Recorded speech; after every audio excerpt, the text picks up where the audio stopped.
नमस्कार फ्रेंड्स, आमर YouTube channel ले आपण मानकु स्वागत। आपण माने किपरि अछंती? आशा करूछि आपण माने निश्चित भाव में भलरे थिबे। आज रे भिडियोटी रे आमे जानिबा कि बाछंतु गोटिए फूल एवं देखंतु भगवान आपणक पई कोन भाबिछंती। एही भिडियोटी रे आपण दुईटी पद्म फूल देखुछंती जहा कि माता लक्ष्मीकर अति प्रिय होइथाए। तो आपण एही भिडियोटी को निश्चित रूपे शेष पर्यंत देखंतु, कारण एही भिडियोटी रे आपणक निजस्व जीवन उपरे किछि एपरि कथा कुहा जाई अछि जहा कि आपणक पई खूब कामरे आसीबो। एही भिडियोटी को जमा भी मिस करंतु नाही, निश्चित रूपे शेष पर्यंत देखंतु।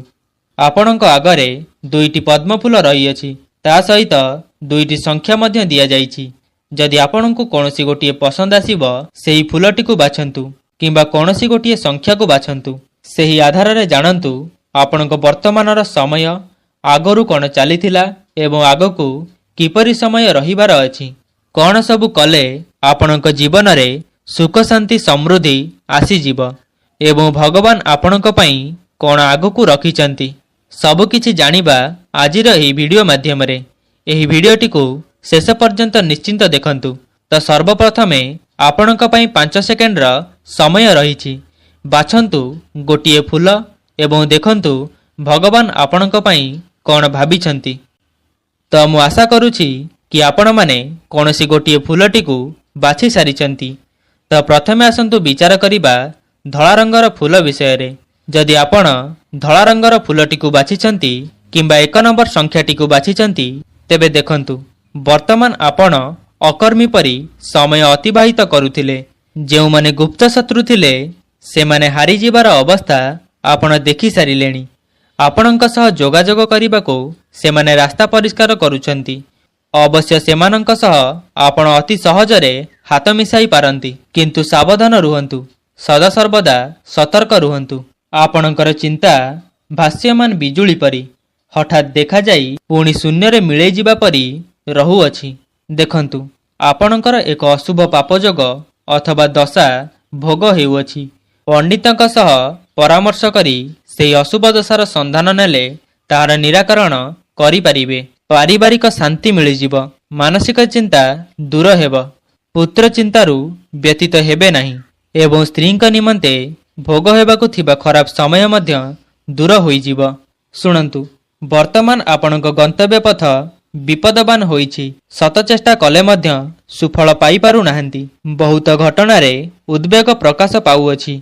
आपण एते अस्थिर चित्त जे समस्त क्षेत्र रे हेबाकु थिबा असफलता आपणकु देखा जाउछि। वर्तमान आपणक मनर भाव अलसुआ अटे। एही भाव आरंभ होइतिला गत 5 वर्ष तले, कारण सेही समय रे आपण बारंबार कार्य असफलता पाई मौन होई जाउथिले। देखंतु समय सदा सर्वदा समान रही न थाए।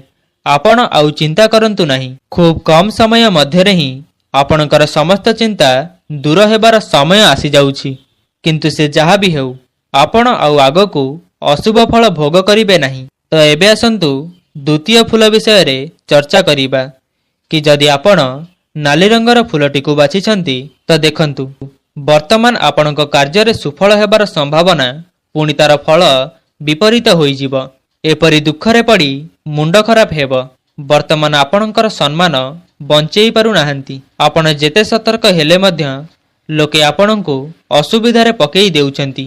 सेही कथा चिंता करिबा हेतु कार्य रे असफलता देखा जाउछि।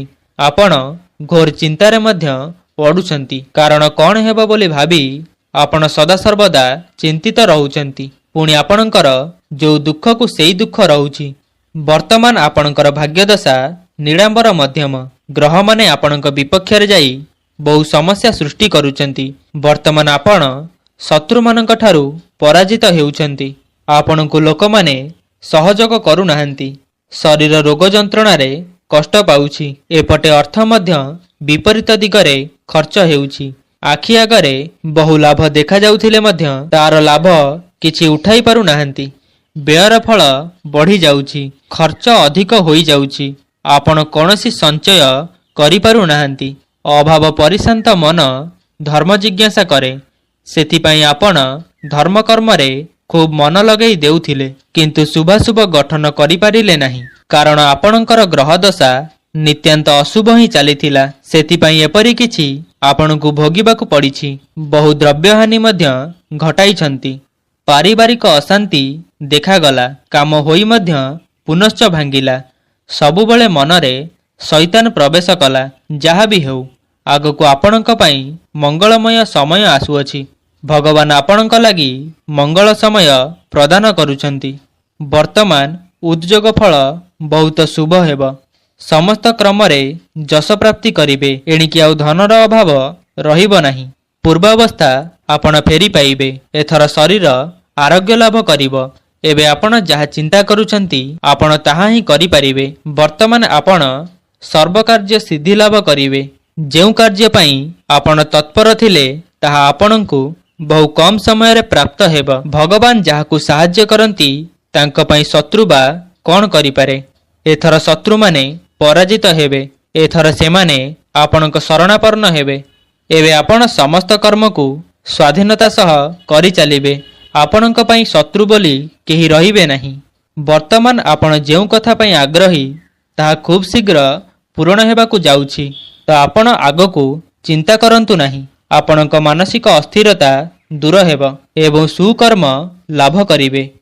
तेबे भिडियोटी को जदि आपण शेष पर्यंत देखिचंती तो कमेंट बॉक्स रे आपणक इष्ट देवतांक नाम निश्चिंत लेखंतु। धन्यवाद।